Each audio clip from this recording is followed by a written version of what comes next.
Money, mas é o sobrenome dele mesmo. Mas olha os simbolismos aqui, que eu vejo que não são por acaso. Ele está num programa na televisão, falando de um projeto que ele estava mentoreando, aonde ele falava da mudança de identidade biológica.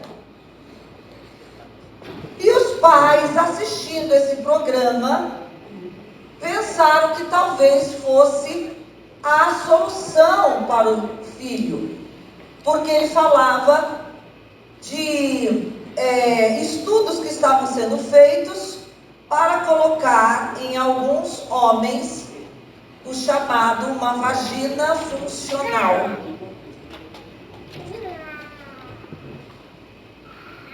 E induzidos por esse médico, eles começaram a fazer esse programa com esse médico, de mudar a identidade desse filho como uma forma de achar uma saída para o filho que agora está com o pênis mutilado. Eles fazem a cirurgia, vestem o menino de menina e mudam o nome de Bruce para Brenda. Com 11 anos de idade, mais ou menos, até os 15, mesmo ele sendo significado como uma menina, ele queria brincar com os meninos, com coisas de meninos. E começou a crise familiar. Esse médico... Tem crianças no recinto? Tem? Esse médico, não tem problema, tá? É muito forte, né, o que eu estou falando aqui, então, mas é importante aí os líderes aqui saberem. Esse caso, inclusive, está na Brasil Paralelo. Ele começou a induzir, inclusive, esses meninos a algumas práticas sexuais entre irmãos, para que um dos irmãos, esse irmão que é a Brenda, se sentisse mulher. É muito forte todo o programa, uma aberração.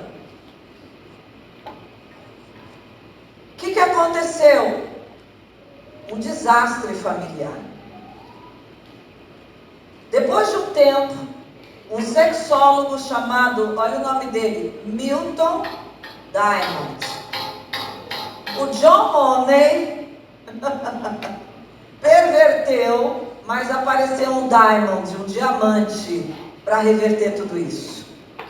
Ficou sabendo desse caso e foi até a casa desse casal e encontrou um desastre familiar. Os pais, esquizofrênicos, adoeceram. O irmão Brian, que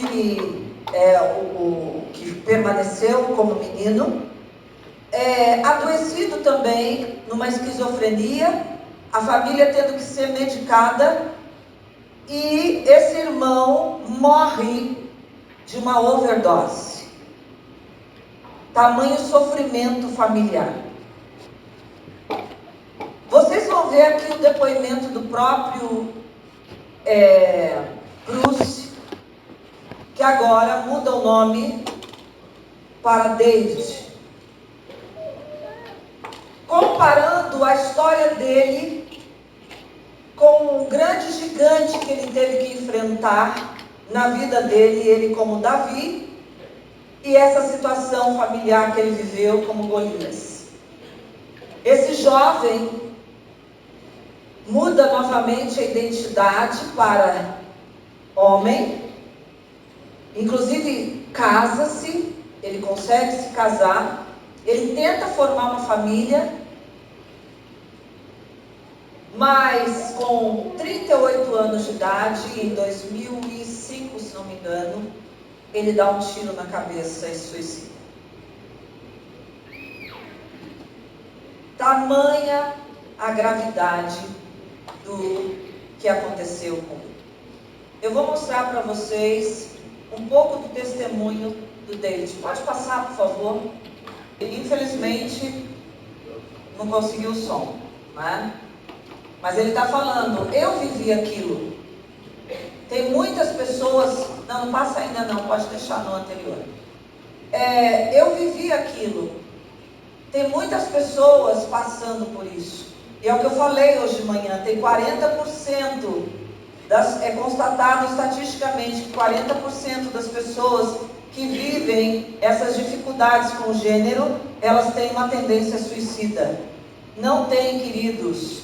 Freud, de alguma forma, ele foi meio que cortado da psicologia, porque Freud foi um dos estudiosos que deu nome a isso. Ele fala da ideologia de gênero, na época, como perversão.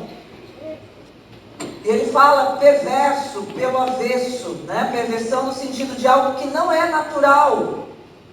A Bíblia fala sobre isso em Romanos 1, a partir do verso 18, falando dessa geração agora, que iria viver isso, porque escolheram antes adorar a criatura do que ao Criador. A Bíblia é clara em mostrar que a idolatria é a raiz de toda perversão sexual. No curso do projeto, eu tenho 4 aulas que eu falo sobre a ideologia sodomita. Eu mostrando todos os aspectos que envolvem só a ideologia sodomita. Mostrando tudo que está por trás dessa situação, além de ter algumas aulas sobre ideologia de gênero.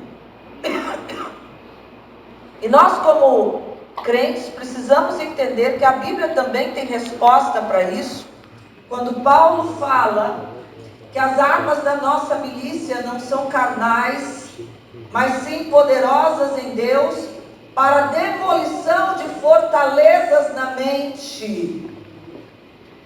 Ideologias são fortalezas na mente. Quando você trabalha alguém que está envolvido com qualquer ideologia, inclusive a ideologia de gênero, você tem que trabalhar a desconstrução de um pensamento. Desconstrução de pensamentos dá muito trabalho. E ele fala, Paulo fala, fortalezas na mente e presos a sofismas. Nós estamos vivendo o auge dos sofismas na nossa sociedade. O que é um sofisma? É uma mentira que é repetida várias vezes e se torna uma verdade. O sofisma é uma mentira que acaba se tornando uma verdade. Nós estamos vivendo isso. E esse Dr. John Money, ele tentou provar biologicamente que era possível um homem se tornar uma mulher ou uma mulher se tornar homem. Essa experiência foi um fracasso. Foi um fracasso.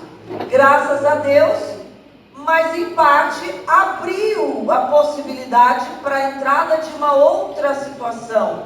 Como nós não conseguimos mostrar e provar biologicamente isso, nós precisamos criar agora uma ideologia para provar essa tese. Por isso, nós estamos vivendo a era do sentir.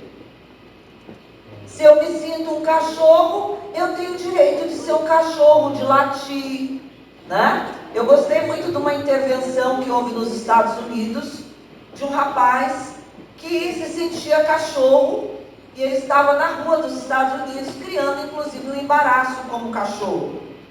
E o policial parou ele e falou, deu voz de prisão, e ele falou assim, eu estou no meu direito, eu me sinto cachorro e eu posso ser o que eu quiser, um cachorro. E a presença de espírito desse policial, eu amei. Ele falou, bom, se você então é um cachorro, ao invés de voz de prisão, eu vou te levar para o centro onde castram os cachorros, porque você está sem a coleira. Porque nos Estados Unidos, cachorro na rua sem coleira vai para castração. Aí ele na hora virou gente de novo. Foi ótimo, né? Ele não sentiu mais isso. Ele deixou de sentir que ele era cachorro naquele momento. Gente, deixa eu falar uma coisa aqui. Ai, gente, isso aqui... Igreja do Senhor Jesus. Nós temos sentimentos. E nós sentimos. E não tem nada de errado. Mas você não pode viver pelo que você sente. Por causa dessa liberdade da gente achar que a gente pode viver pelo que sente, é que nós estamos vivendo essas aberrações. Viver pelo sentir é andar em terreno de areia movediça. Nós temos que ter fundamento, queridos. Por isso que eu falei, nós temos que cavar mais fundo na rocha. Tem um bando de crentes sentindo muita coisa. Enquanto você está sentindo muita coisa, tem gente se perdendo, tem gente indo para o inferno, e você mesmo raso na sua trajetória espiritual. Nós precisamos aprender a viver por decisões. E decisões pautadas em princípios, em fundamentos. Quando eu falo de educação, que seria a próxima ministração, que eu iria entrar na questão da educação, o primeiro princípio que eu mostrei, que as trevas usaram para embasar as suas teorias, foi justamente a mudança de mentalidade. Mas tem um outro princípio que eles se apropriaram, que às vezes a gente não leva a sério. A Bíblia diz: cria o menino no caminho que deve andar, e até quando envelhecer, não se desviará deles. A escola hoje quer tomar conta do seu filho, mas a escola, ela não tem essa autoridade. A escola e a igreja, pais, elas são parceiras da educação que você dá em casa. Não terceirize isso. E é por isso que eu e o Wagner estamos trabalhando num projeto justamente de criar escolas por princípios. Nós já estamos em reunião com pessoas que têm o know-how, já tem uma escola por princípios. Estamos fazendo reuniões com empresários que vão bancar o projeto.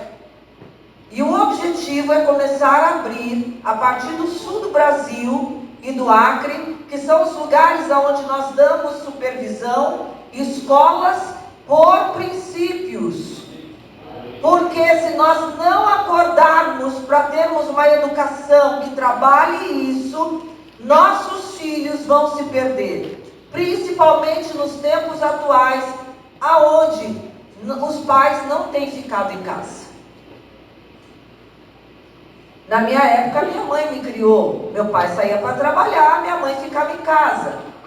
No livro, A Única Coisa, o autor do livro diz: nós estamos vivendo uma era aonde antigamente tinha um provedor e uma dona de casa. Hoje os dois são provedores e a casa está sem dono. Eu não quero colocar peso sobre ninguém aqui. E não estou dizendo que a mulher não possa trabalhar, e tem gente que tem essa necessidade, não quer, mas a gente precisa entender que nós estamos vivendo um tempo de se perguntar quem é que vai ocupar esse espaço na mente do meu filho.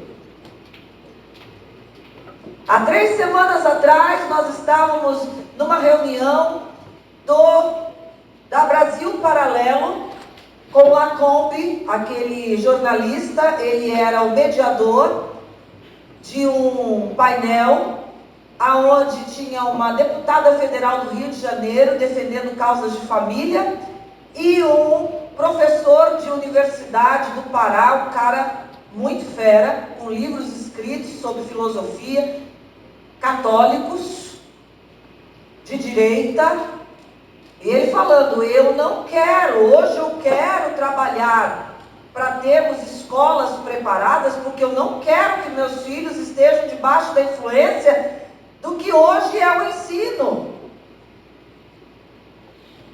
O ensino hoje não é para educar mais. Como eu falei, o Brasil está péssimo no quadro de conceituação de estudo no mundo. Não é para educar mais, é para trabalhar ideologias na mente do seu filho. As faculdades hoje, de uma forma geral, ele é professor de doutorado de direito. Ele diz, hoje nós não estudamos mais direito. Os alunos que estão sendo formados hoje já têm uma concepção de escolha de atuar debaixo de uma veia ideológica. Nós não temos mais direito como era antes ensinado. Então ele está falando de coisas muito, muito preocupantes. E por onde isso vem, gente? Pela igreja. Os católicos estão se mobilizando. Tem muito católico, muito sério, fazendo umas coisas aí poderosas. De tirar o chapéu. Nós também precisamos estar nesse meio, porque eu acredito que nós somos o povo que tem que ditar a influência sobre a nação. E não é para nós. Não, esse negócio de política é do diabo. É do diabo porque a gente entregou para ele. E pessoas sofrendo, irmãos. O alcance da televisão na década de 70, de um jovem como esse ser submetido a um projeto de pais que estão desesperados, sem saber o que fazer. Dá para desligar esse ar aqui, irmãos? A irmã que ligou está sem direção, né? Ai, meu Deus. Senão minha garganta vai secar. Vocês ficam no calor mesmo. Por livre e espontânea pressão. Mas tá frio hoje, não tá? Tá bom, não tá? Tá gostoso? Não sei se... né? Então assim, a gente precisa acordar para essas realidades. É muito sério. E eu quero mostrar mais algumas fontes aqui para vocês. Pode passar. A ideologia conseguiu construir a nova mentalidade. Como eu falei, fortalezas na mente. O feminismo é o grande construtor da ideologia de gênero. O feminismo, ele tem 3 ondas. A primeira onda do feminismo nasceu com as mulheres buscando o direito de votar. Mas, na verdade, o feminismo acabou se tornando o grande mentor de projetos altamente diabólicos. O feminismo foi da onde nasceu a ideia do aborto. A ideia do aborto, quando ela veio endossada inclusive por um médico, que depois ele se tornou um grande opositor do aborto, quando ele viu pela primeira vez, no ultrassom, o filho dele dentro do ventre da própria esposa. Ele era o cara que fazia os abortos, e depois, quando veio o ultrassom nos Estados Unidos, ele fez o primeiro ultrassom da esposa grávida, e ele conseguiu mudar totalmente a mentalidade, e ele acabou se tornando um ativista contra o movimento de aborto. O movimento de aborto, queridos, Veio com esse nome de controle de natalidade, como a pílula anticoncepcional, mas na verdade, o que as clínicas de aborto nos Estados Unidos faziam? Elas se instalavam nos bairros pobres de negros, nos Estados Unidos, e eles entregavam essas pílulas anticoncepcionais para as meninas de forma gratuita. Só que o hormônio, principalmente naquela época, só funcionava se essas meninas, ao que tinham relações sexuais, elas tomassem o anticoncepcional nas horas certas, todos os dias no mesmo horário. Você acha que adolescentes vão ter essa disciplina? Mas eles iam com a promessa de que tomando o anticoncepcional elas não engravidariam. Como elas não conseguiam tomar no horário certo, eles já tinham um call center para induzir essas meninas, quando iam reclamar da pílula, a fazerem um aborto. E tinha todo um discurso emocional para que elas fizessem um aborto, porque se elas não fizessem, elas iam ser rejeitadas. E elas começavam no call center mostrar assim: olha, se você não fizer o aborto, imagina você chegando em casa, dando essa notícia para sua mãe, para os seus pais, qual seria a reação deles? Talvez você seja escorraçada de casa, talvez você seja uma renegada na sociedade, e começavam a fazer essa pressão psicológica. Mas na verdade, o intuito do aborto era uma limpeza de raça. Foi a mesma teoria, a mentora do aborto nos Estados Unidos, ela usou a teoria de Hitler, da raça pura, usando o aborto como esse pano de fundo para controle de natalidade, mas na verdade para exterminar a raça negra nos Estados Unidos. A gente não sabe da missa a metade do que está nos bastidores dessas coisas que estão acontecendo, como a própria vacina do Covid, que hoje está aí se sabendo que a maioria dessas vacinas hoje está trazendo, comprovadamente pela ciência, sequelas em quem tomou a vacina. Mas na época, querendo fazer com que o discurso de direita caísse por terra, a esquerda caiu matando, dizendo inclusive que Bolsonaro era o homem que queria a morte, o extermínio da população brasileira. E as mídias hoje estão sendo controladas, como disse Antônio Gramsci, para dar as notícias de forma distorcida e colocando medo na população para que todo mundo fique à mercê do governo dar a solução e nós dependermos dele para acabarmos realmente sendo cativos de todas as propostas que eles dão. Eu sei que é muita informação, né, e que às vezes fica chato uma ministração que você traz esses estudos. Mas nós, como igreja, precisamos acordar e entender da onde as coisas vêm. Amém? Além disso, o feminismo agora endossa a ideologia de gênero. Porque a feminista, ela não quer direitos de mulher. Ela quer acabar com os direitos dos homens. A feminista, ela quer realmente assumir o poder. Cuidado, viu, queridos, com essa linguagem hoje no meio evangélico, empoderamento feminino.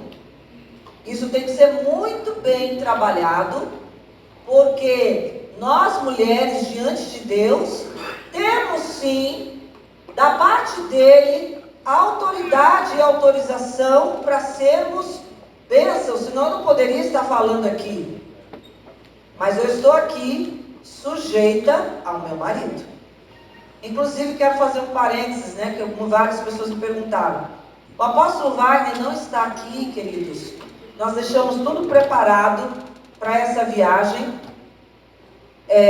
mesmo sabendo já com antecedência que o Mateus iria ter uma competição. O Mateus hoje já eu tenho um filho para atleta, né, para quem não sabe, ele é para atleta. Ele corre 100, 200 e 400 metros. E ele foi convidado, por isso nós estamos em São Paulo. Ele foi convidado por causa dos tempos que ele está conseguindo nas corridas. Ele foi convidado a participar da seleção brasileira. E nós tivemos que nos mudar para São Paulo para acompanhar por causa das necessidades que ele tem. Hoje ele é o terceiro melhor tempo na categoria dele, T38. Ele vinha fazendo tempo nos 100 metros de 12,05. Na última competição agora ele fez 11,90. É um salto muito grande. Qualquer segundo para um corredor é muita coisa. E todo mundo está muito entusiasmado com o Mateus como próximo nome para as próximas Paralimpíadas. Por isso ele foi convidado para a seleção brasileira. E estava tudo certo. O professor dele, professor Nakaya, um japonês, ele já participou de 11 Olimpíadas. E ele foi agora para as Olimpíadas representar lá o Brasil, tanto nas Olimpíadas como nas Paralimpíadas. Quando ele voltou das Paralimpíadas, ele voltou com uma infecção que hoje ele está numa cadeira de rodas, se recuperando. Parece que foi uma infecção na medula. Ok, ele preparou um discípulo para cuidar do Mateus e para treinar o Mateus, que está fazendo muito bem esse papel. E era ele que iria estar acompanhando o Mateus agora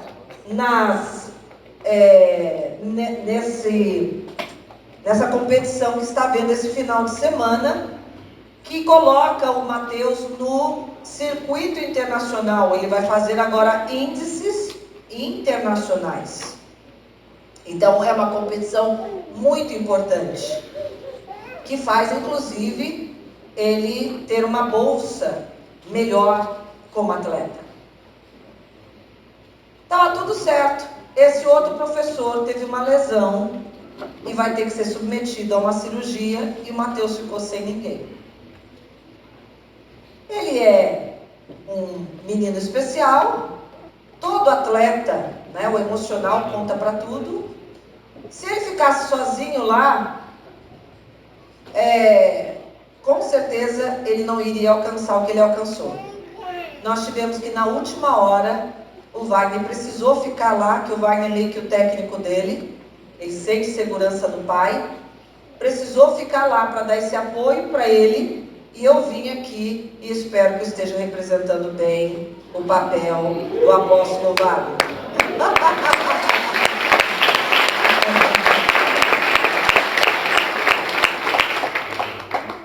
Então eu estou aqui debaixo de sujeição dele. Uma coisa é nós trabalharmos, servirmos, mas outra coisa é uma ideologia por trás. Inclusive eu trabalho casais e eu trabalho a submissão das mulheres no relacionamento. Eu creio nisso. E não tem essa, meu temperamento, irmã, eu tenho esse temperamento aqui, mas eu não quero comprar briga com meu marido. Eu quero viver bem com ele. Eu não quero ter razão. Eu quero ter paz. Eu quero ter um bom casamento.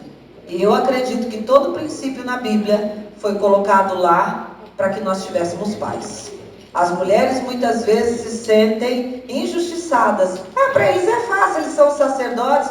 Eu não queria estar na pele dos homens, porque a resposta que eles têm que estar também diante de Deus Se não andares direitinho, nem oração não é ouvida. Então, eu prefiro o meu lugar.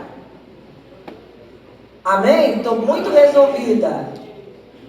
Eu trabalho isso. Agora, a ideologia de gênero quer enfraquecer a figura dos homens. Só que as mesmas mulheres que estão lutando para enfraquecer a figura dos homens não percebem o malefício que estão fazendo sobre os próprios filhos. Eu conversei com uma mulher que ela é fisioterapeuta, ela estava fazendo um tratamento em mim, e ela assim, porque né, tem que ser assim, que não sei o que. Eu falei, não, você sabia que o feminismo enfraquece a figura do homem? Não, mas a gente tem que realmente crescer, que não sei o que. Eu falei, você tem filho? Tem um menino. Pois é, você quer que ele seja um fraco? Não. Ai meu Deus, nunca tinha pensado por esse lado. Pois é. O próximo homem fraco está nascendo dentro da sua casa, porque você acha que você tem que enfraquecer a figura de homem. Mulheres que tomam o controle de tudo e acabam interferindo no sacerdócio masculino. Lógico que se isso acontece é porque o homem também consentiu.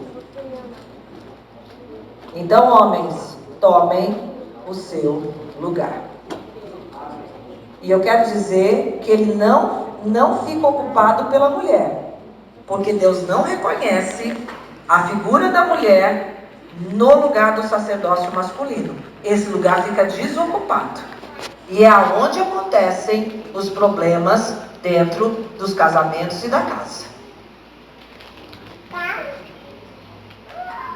Ok? Quando os homens deixam de assumir o lugar, nós estamos vivendo hoje uma geração que na sua maioria tem problemas com a figura do pai. O diabo quer atacar essa figura masculina para que nós criemos uma geração com o coração endurecido para ver o pai. Nada é tão simples assim. Quando os homens e as mulheres não assumem os lugares na ordem certa, nós geramos problemas na próxima geração que não vai saber reconhecer a voz e a figura do pai. Então assim, nós precisamos entender isso. A ideologia de gênero, o feminismo, não dá para entrar aqui e falar das mulheres que começaram esse movimento, tem muita coisa para ser dita, mas eu quero que vocês entendam a seriedade do que nós estamos vivendo. E a primeira coisa que nós precisamos ter é justamente esse conhecimento. As armas da nossa milícia não são carnais, mas nós precisamos ter conhecimento para entender como usar as armas e de que forma. Demolir raciocínios, irmãos, é um trabalho bem de formiguinha. E é o que eu estava falando hoje, eu não encontro, ou eu sei que tem, mas eu não conheço. Eu, pessoalmente, Adriana, não conheço. No meio evangélico, mulheres ou homens, psicólogos, psicólogas, que trabalham e que sabem lidar com ideologia de gênero. Eu não conheço. As psicólogas que eu conheço no meio evangélico, elas falam, apóstola, eu não sei o que fazer. Por quê? Porque isso não é ensinado na faculdade. Na faculdade é ensinado assim, assume e seja feliz. Eu atendi a um menino, um jovem, adolescente. Os pais me procuraram pedindo ajuda, eu estava trabalhando a ele. E esse menino, quando eu comecei a trabalhar ele começou a falar assim, eu tenho um chamado. Ele começou a ser liberto. E ele voltou para um projeto missionário na igreja. A mãe estava estudando psicologia. Eu não sei se ela se sentiu ameaçada porque tinha uma outra psicóloga atendendo o filho e o filho estava gostando. Eu não sei. Não sei o que é. Um dia ela falou assim, eu acho melhor tirar. É porque assim, ó, lá na nossa igreja tem uma psicóloga. Não, é de igreja, né? Amém? A psicóloga de igreja, vai dar tudo certo. Não tem como dar errado. A psicóloga, depois de um tempo de tratamento com ele, chamou os pais e disse assim, vocês não podem oprimir esse menino. Vocês têm que deixar ele ser o que ele quer. Esse menino hoje está da pá virada, assim, além de ter assumido o homossexualismo, umas roupas, assim, bem afronta muito, né? E o pai veio conversar comigo depois de um tempo. E ele falou assim, doutora, o meu filho, hoje ele é crente também, esses pais, né? Então, hoje eu estou pagando um preço de oração. E eu cedi, quando a minha esposa quis tirar ele do processo, mas ele fez uma confidência para mim. Ele falou, pai, quando eu estava com a doutora Adriana, eu me sentia leve. E eu sentia que realmente era possível para mim ser aquilo que Deus disse que eu era. E aí esse pai fala em lágrimas. Hoje eu estou com o joelho no chão. Esse filho hoje é um jovem. E para complicar a história, ele foi para uma faculdade federal fazer um curso de comunicação, jornalismo. Vocês acham que ele está como? Né? É isso. Eu não estou dizendo que só eu sei, gente. Mas eu estou dizendo que hoje, até no meio evangélico, não são todos. E eles falam isso porque eles justamente não sabem o que fazer. Eles não sabem como tratar isso. E aí o que eles falam? É melhor assumir. Tira o sofrimento do menino e tira o meu. Que como psicóloga eu não sei o que fazer com isso. Estão entendendo? Quando eu dou a proposta de formar conselheiros dentro da igreja, você já faz o discipulado, não é para ter mais um ministério na igreja. Pastor, líder que está aqui. Eu não estou dando uma proposta de você abrir um novo ministério na igreja. Não é isso. Eu só estou te entregando ferramentas. Porque você vai lidar com essa realidade dentro da tua igreja. E você tem que saber como agir. Pelo menos para saber que tipo de encaminhamento você faz. O nome do curso, Deus me deu em 1994, quando eu era estudante ainda de psicologia. Não havia visão celular. Se havia, eu não conhecia. Eu estava dentro de uma igreja batista, ultra tradicional, estudando psicologia, com 40 membros na igreja, e eu já não sabia o que fazer para atender a demanda de 40 pessoas. A gente tomava café na casa dos membros para conversar um pouco, mas quando eu terminava de atender a 40ª ovelha, o primeiro já estava emperebado, porque eu não conseguia tomar café com ele por 40 dias. Quando eu gerei o projeto, Deus me deu, não tinha visão celular, mas eu já queria montar dentro da igreja conselheiros. Mas eu estava ainda estudando, achava que não tinha autoridade, aquela coisa da gente ter medo de avançar. Mas é o conselho que Jetro dá a Moisés. Tem muito líder hoje cansado dentro do ministério, porque ele atende todo mundo em gabinete, é ele só que sabe. Às vezes nem a esposa acompanha, ele está atendendo homem, mulher, está atendendo todo mundo. E os líderes não sabem o que fazer. E nesse momento que Moisés é alertado por Jetro, já é a segunda vez que Moisés está cometendo o mesmo erro. Porque quando ele está lá, que o povo está saindo do deserto, e está lá reclamando porque não tem carne, ele fala: eu sou por acaso o pai dessa multidão? Por que o Senhor me deu essa carga? Para eles ficarem chorando no meu ouvido. Ele não está dando conta do chamado dele, está achando pesado, e Deus fala: ok, separa 70 homens, que eu vou distribuir sobre eles a unção que está sobre você. Opa! Ele já tinha uma experiência. Ele já sabia que ele precisava estar dividindo essa carga com outros homens. Passa esse tempo, ele chega lá do deserto, Jetro está vindo com a esposa e com os filhos para entregar para ele.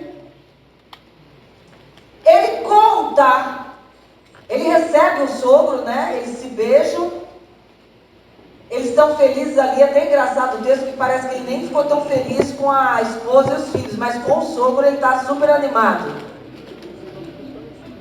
E eles vão para a tenda conversar. E Moisés começa a contar os feitos que Deus tinha realizado através dele, livrando o povo do Egito e no meio do deserto. Ele está contando o sobrenatural, os milagres. Ok, beleza? Quem vive sobrenaturais na igreja? Amém? Isso é bom demais, mas deixa eu te dizer uma coisa: sobrenatural e profético, como eu disse, tem o seu lugar, mas isso não segura ninguém na igreja. Quem cria isso tem que todo dia criar um milagre novo para manter aquele povo ali, querendo estar ali. Que é o que a gente sabe, sem crítica nenhuma. Tem gente e é a multiforme graça de Deus, mas a gente sabe que tem igrejas que fazem isso, que o tempo todo é só culto do milagre, milagre, milagre, milagre, para manter o povo ali. Ok? Aí a gente vê o cara do sobrenatural, o grande Moisés, o cara que Deus diz: eu falo com as outras pessoas em sonhos, em visões, mas com Moisés eu falo com ele face a face, como quem fala com um amigo. E aí, o grande conselheiro Moisés, o grande amigo de Deus, ligaram de novo, né, irmãos? Ave Maria, estou com frio, fiquei católica de novo. Vou ter que amarrar isso aí.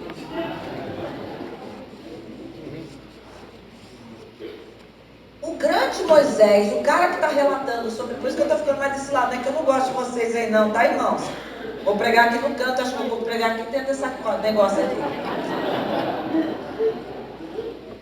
O cara do sobrenatural está se perdendo. Aí ele senta, acorda no outro dia, senta lá, a fila do SUS, enorme. Ali foi a primeira fila do SUS, né? Enorme, está lá Moisés sentado e o povo na fila esperando para receber um conselho.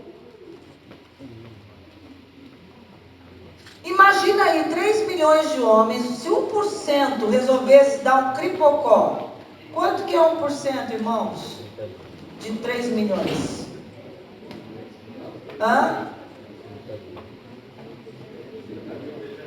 30 mil? É 30 mil?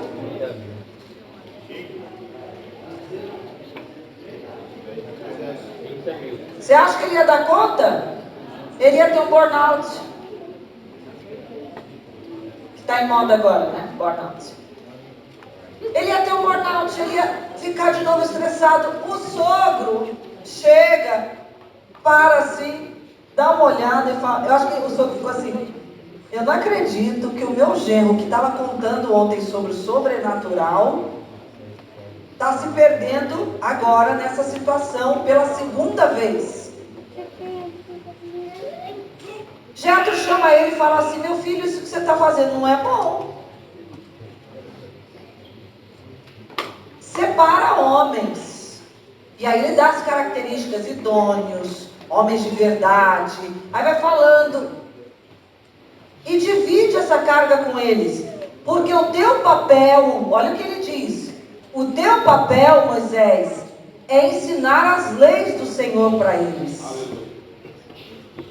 E aí as causas maiores que eles não conseguem, eles trazem para você. Mas se você ficar cuidando disso aí tudo, você não vai ter tempo para se preparar, para ensinar para eles as leis. Quando os diáconos são instituídos, o que acontece?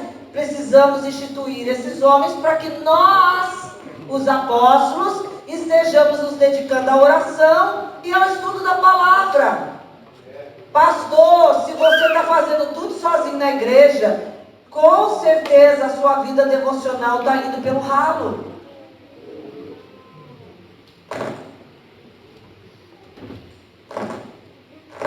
A sua vida devocional vai pelo ralo.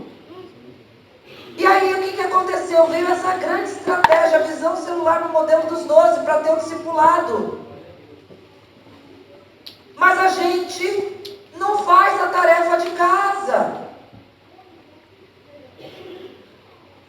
A gente não treina equipe. A gente só dá ordem, irmãos. Não funciona. Não funciona. Nós precisamos treinar a equipe de 12. E através do treinamento, distribuirmos essas tarefas para homens idôneos, que vão reproduzir com eficácia aquilo que estão recebendo. Jesus faz 2 multiplicações de pães e peixes. 2. Amém? Amém. Uma sobra, quantos cestos cheios de pedaços? 12. Na segunda multiplicação, quantos cestos? 7. Quem é que faz parte do milagre ali? Os 12. A equipe de 12 está operando debaixo da autoridade de Jesus e vendo o milagre acontecer. Depois da segunda multiplicação de pães, Jesus vai reunir os 12 para um discipulado. Ele acabou de ter uma conversa com os escribas e fariseus, aqueles bonitos, lindos lá, né? Raça de víboras. E aí ele pega e fala assim, vou aproveitar o ensejo e vou falar com os meus discípulos. Olha, cuidado com o fermento dos escribas e fariseus. Quando Jesus fala a palavra fermento, ele fala, puxa vida, por falar em fermento, não trouxemos pão. Ai, e é bem a cara de Jesus, né? Ele deve estar mandando indireta. Jesus não manda indireta. Jesus não usa para mandar indireta. Ele é bem direto mesmo. E Jesus está vendo aquele burburinho ali. Eles brigando para ver quem que tinha a responsabilidade de trazer o pão. Aí Jesus olha aquilo e fala assim, ei, quantos dedos eu tenho aqui? 5. Está aberto, fechado, agora presta atenção em mim. Né? Acho que foi essa a estratégia. Mas Jesus pega e fala assim, vocês estão brigando por causa de pão? Vem cá, o que acabou de acontecer? Nós tivemos 2 multiplicações de pães. Aí ele fala assim, vocês têm olhos e não veem, têm ouvidos e não ouvem. Por acaso o coração de vocês está endurecido? Tá.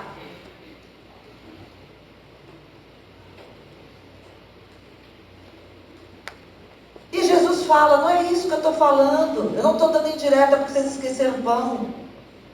Eu quero que vocês entendam que por mais que vocês acabaram de viver o sobrenatural, se não cuidar do coração, rapidinho o fermento dos fariseus entra. Porque os fariseus, na conversa que eu acabei de ter com eles, sabe o que eles estavam me pedindo? Um sinal. Vocês vão continuar assim? É como se Jesus estivesse falando assim, vocês vão ser assim? Viver de sinal em sinal? É isso? Quantos cestos vocês recolheram na primeira multiplicação? Eles 12. E na segunda? 7. E vocês ainda não entenderam? Irmãos, sobrenatural não consolida discípulo. Eles esquecem rápido. O que consolida é essa conversa no barco que Jesus está tendo com eles. E aí, ele sai do barco, na minha cabeça, que é a minha cabeça de Adriana. Não é por acaso a forma como Jesus cura esse cego. Que é o cego que o apóstolo falou ontem. Ele fala assim, vem cá, vamos para a prática, vou mostrar como é que vocês estão e o que vocês precisam ser. Aí o cego está lá, ele fala, vem cá querido, hoje você vai ser um instrumento para darmos uma aula lúdica para esses, porque hoje tudo tem que ser lúdico, né? Uma aula lúdica para os meus 12, vem cá. Faz um lodo lá, ainda bem que ele nem chegava, né? Que se fosse eu ia falar, não vai passar esse lodo no meu olho não. Mas ele nem chegava, aí ele passa o lodo e fala, você está vendo? Vocês acham que Jesus não sabia o que estava acontecendo ali?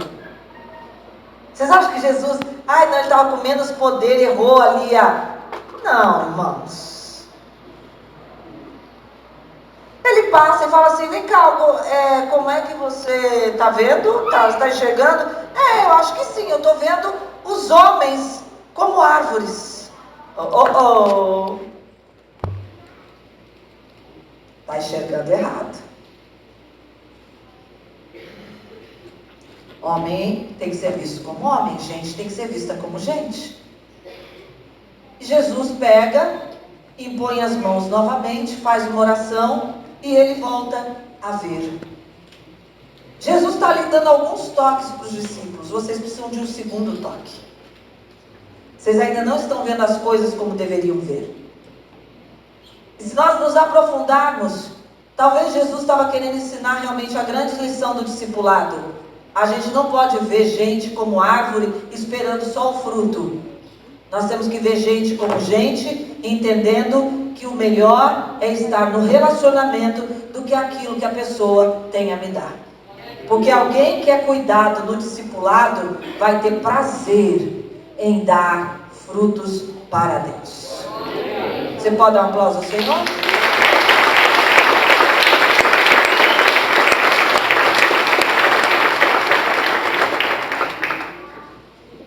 Investimento nos 12. Investimento nos 12. Investimento nos 12. Nos 12, nos 12, nos 12, nos 12, nos 12. Mas o pastor às vezes é o porteiro da igreja, é o pedreiro da igreja, é o da finanças da igreja, ele é tudo. Não vai funcionar, irmãos. Mas é que eu ainda não confio. Mas você confiou vidas para essa pessoa cuidar e não confia nela para fazer outras coisas? Como assim?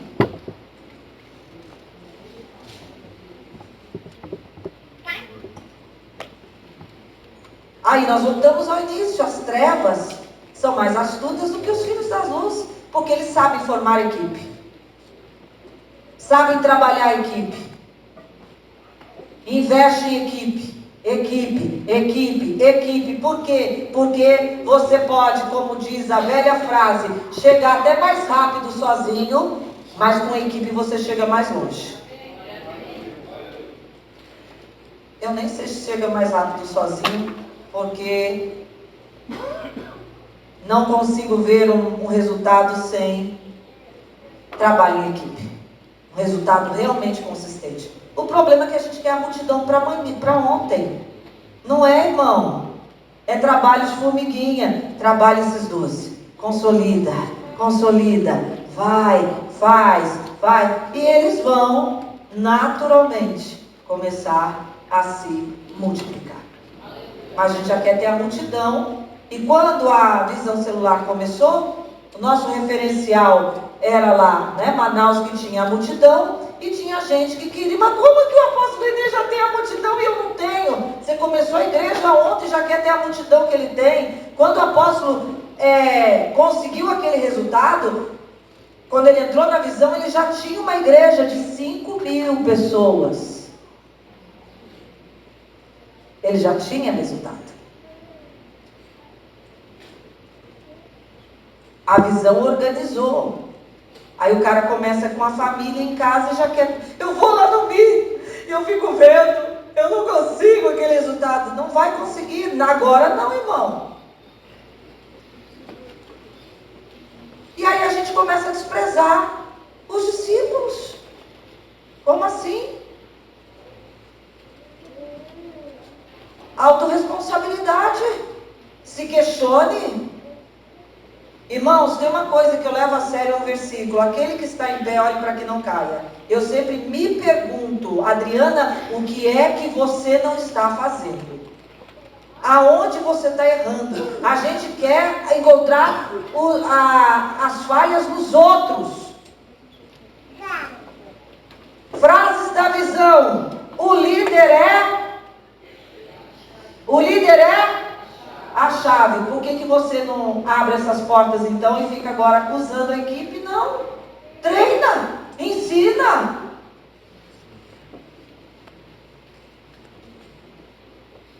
Amém?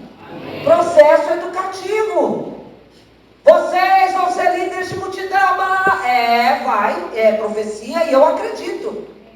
Mas o profético só não faz do seu discípulo um líder de multidão.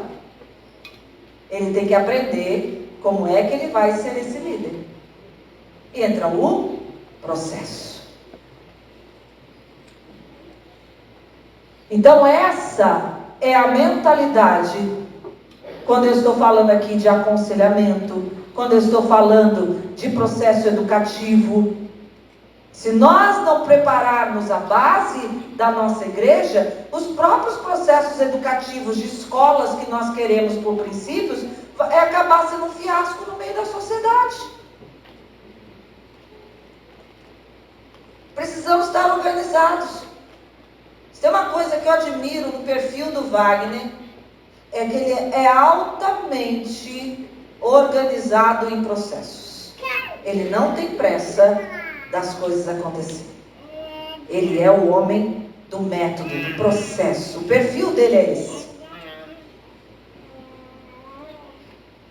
Eu tenho um pouquinho do ser, então eu também gosto de processos. Eu gosto da coisa. Nós precisamos. Aí nós queremos uma outra coisa aqui. O que o projeto propõe? O que Jetro propõe? As causas maiores traz para Moisés, certo? É um discipulado. Os pastores e apóstolos precisam buscar discipulado. Não é só quando está pipocando alguma coisa.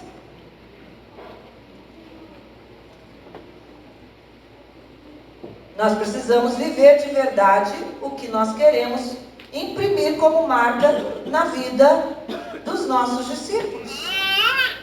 Eu tenho uma frase com as minhas 12 lá, e eu mesmo à distância, eu tenho discipulado com elas todo mês, para atendê-las e tirar as perebas. Porque todo mês se pereba, é incrível.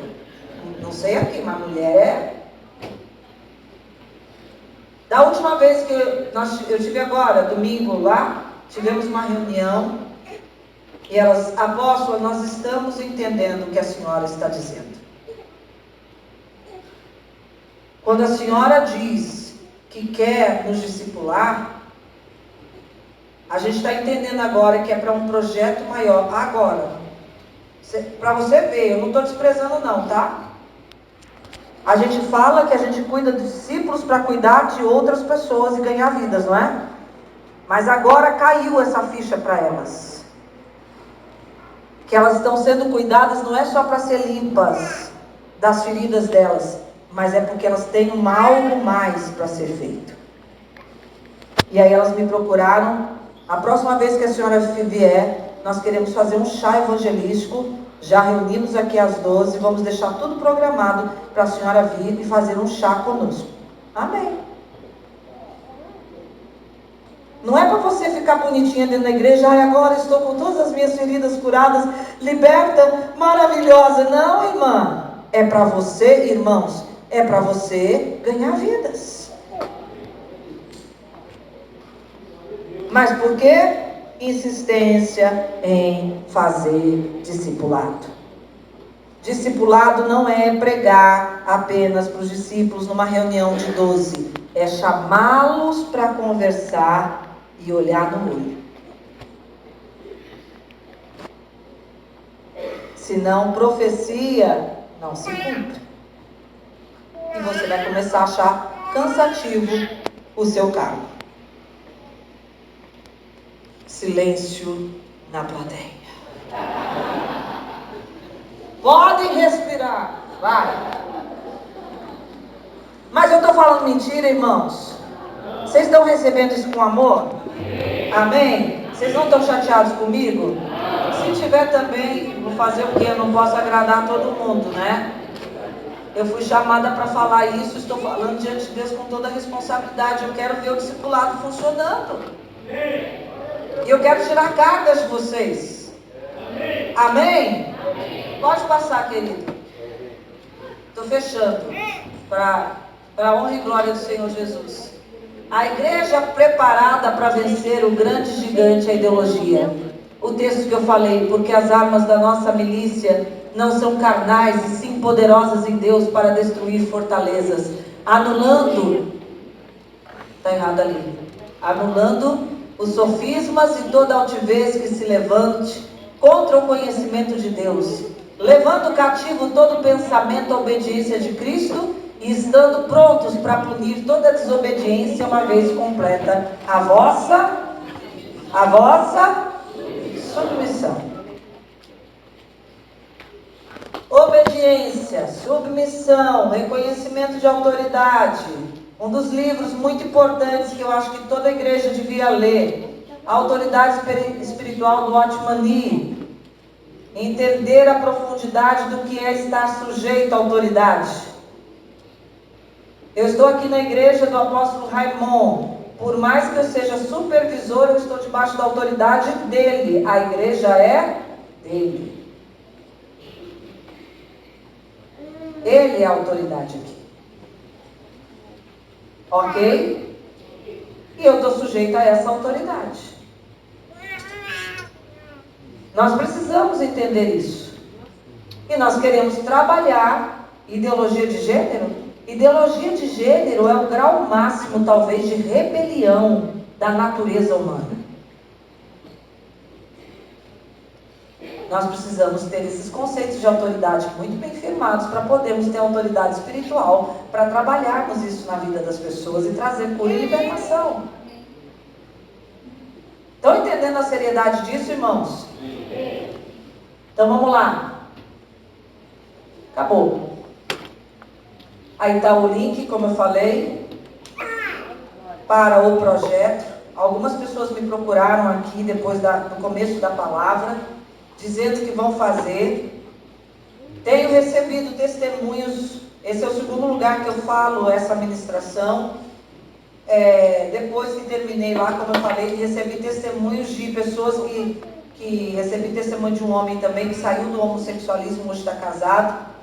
O primeiro caso que eu atendi de homossexualismo na igreja foi um menino, filho de pastor, que foi abusado sexualmente pelo vizinho. Queridos, deixa eu falar uma coisa aqui. E eu fiquei sabendo agora recentemente de uma outra história de filhos de líderes que foram abusados por gente de liderança dentro da igreja, de equipe de 12. Deixa eu falar uma coisa para vocês. Hoje está complicado você deixar realmente seus filhos irem para a casa das pessoas.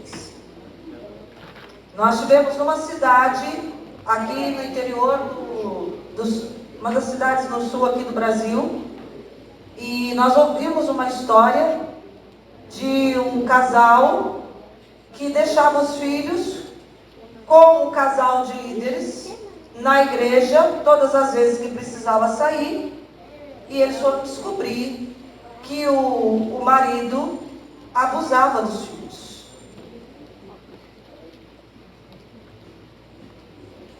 Estou orientando um caso de uma pessoa que disse que o líder do Ministério Infantil, que ajudava no Ministério Infantil, estava tocando nas meninas.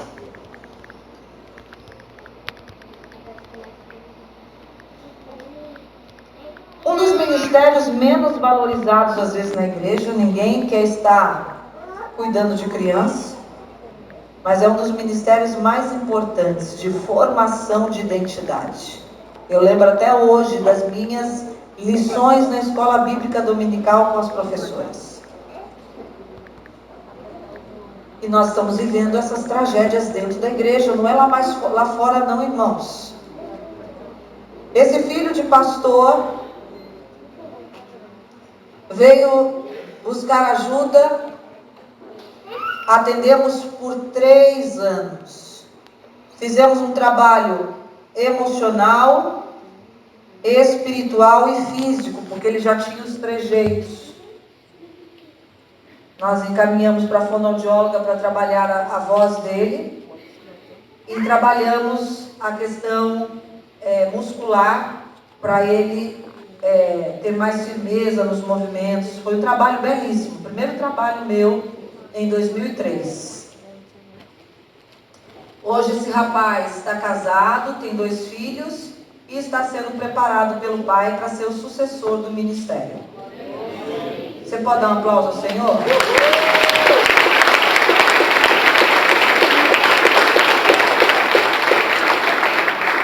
Quanto vale isso?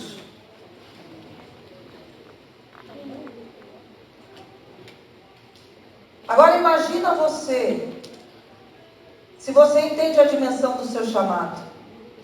Eu acho um privilégio diante de Deus a gente poder fazer parte de receber testemunhos como esse, que a nossa vida foi instrumento para mudança de famílias, de casas, de gente que não tinha solução, que eram os improváveis. Foi doloroso demais.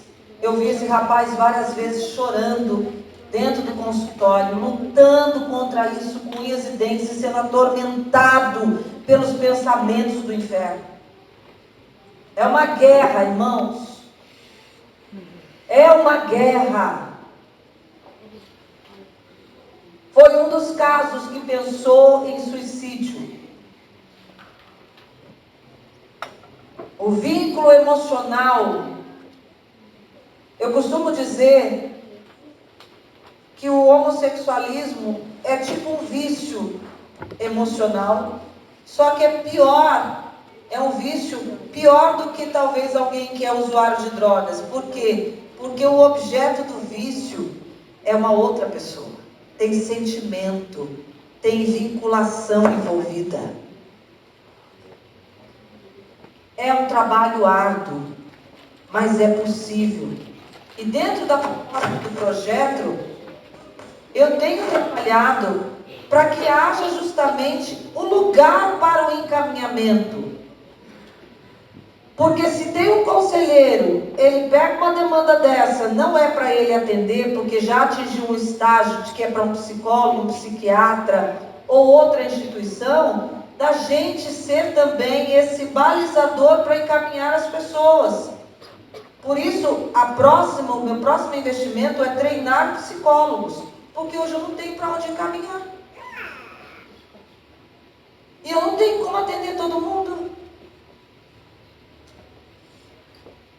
Vocês estão entendendo a dimensão do problema?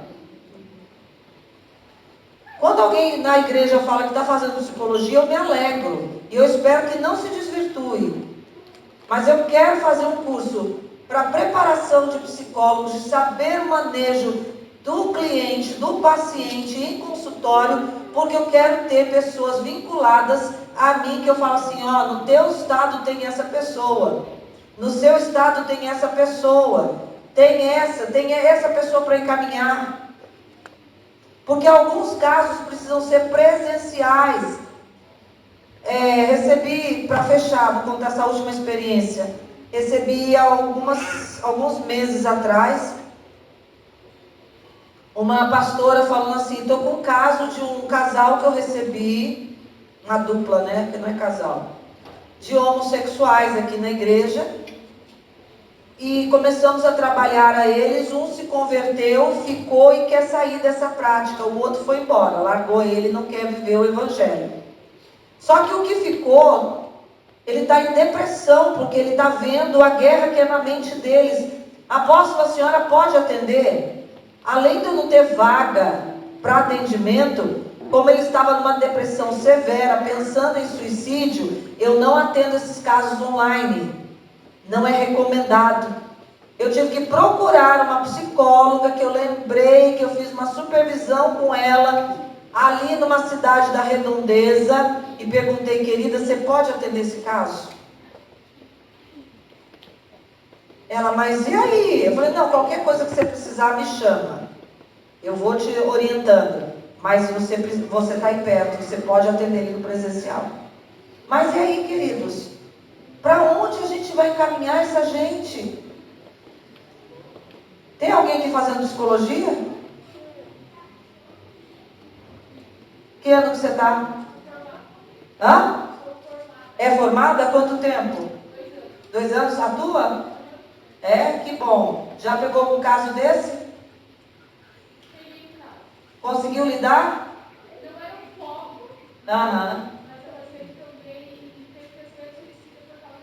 Sim. E aí, foi bem sucedido o caso? Está no processo? Ok, ótimo. Depois eu queria conversar com você, me procura. Mais alguém? Eu vou começar a fazer isso, eu vou começar a entrar nas igrejas e perguntar quem é psicólogo. Porque eu preciso de um exército de gente que queira me ajudar nessa guerra. A gente tem que ter lugar para encaminhar essa gente. Amém? Amém? Eu vou lançar esse outro curso. Deus vai me dar graça, que dá um trabalho louco gravar um curso. Mas eu vou trabalhar, talvez não nível de curso, talvez mentoria, para trabalhar mesmo ali tete a tete com eles e treinar psicólogos para a gente ter gente preparada para fazer isso. E, como eu disse, a escola por princípios. Pastor Frota, fica em pé aí, por favor. Pastor Frota está junto com o apóstolo Wagner nesse projeto, é o braço empresarial, vai usar a expertise dele para nos ajudar nesse processo de formação de escolas por princípios. Já houveram algumas reuniões, né, pastor? Houve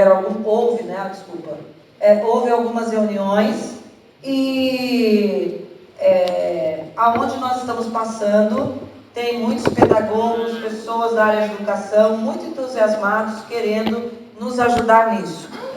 Nós vamos começar e cremos que o sul do Brasil, a partir do sul do Brasil e do Acre, nós vamos implantar essas escolas por princípios. Por enquanto eu quero que você ore, geste essa ideia no seu interior, e se você realmente faz parte do grupo que quer de alguma forma ver isso realizado e tem alguma competência como pedagogia, algum curso assim, sou pedagoga, sou professora de educação especial, alguma coisa assim, pode nos procurar para a gente conversar. Obrigada, pastor.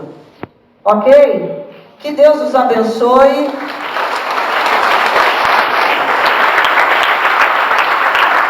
Eu creio que Deus nos levou para São Paulo, não só para cuidar do Mateus, mas Ele nos colocou num lugar ultra estratégico. Nós estamos num lugar onde tudo acontece. E eu creio que Deus nos levou para lá, porque Ele tem projetos maiores para abençoar o corpo de Cristo. Irmãos, eu sei que vocês não são obrigados a acreditar em mim, mas no meu coração, no coração do Wagner, da nossa família, o que pulsa é se gastar e se deixar gastar por essa causa, abençoando o corpo de Cristo, e o que a gente puder fazer para salvar essa próxima geração que está vindo, nós queremos que Deus possa contar conosco. Então ore por nós.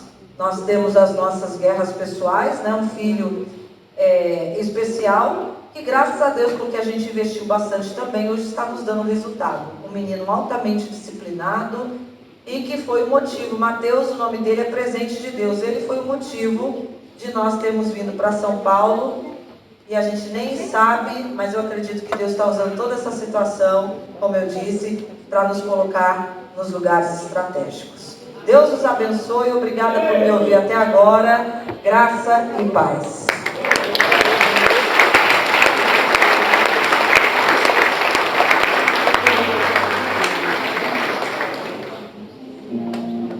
Vamos ficar em pé, em nome de Jesus.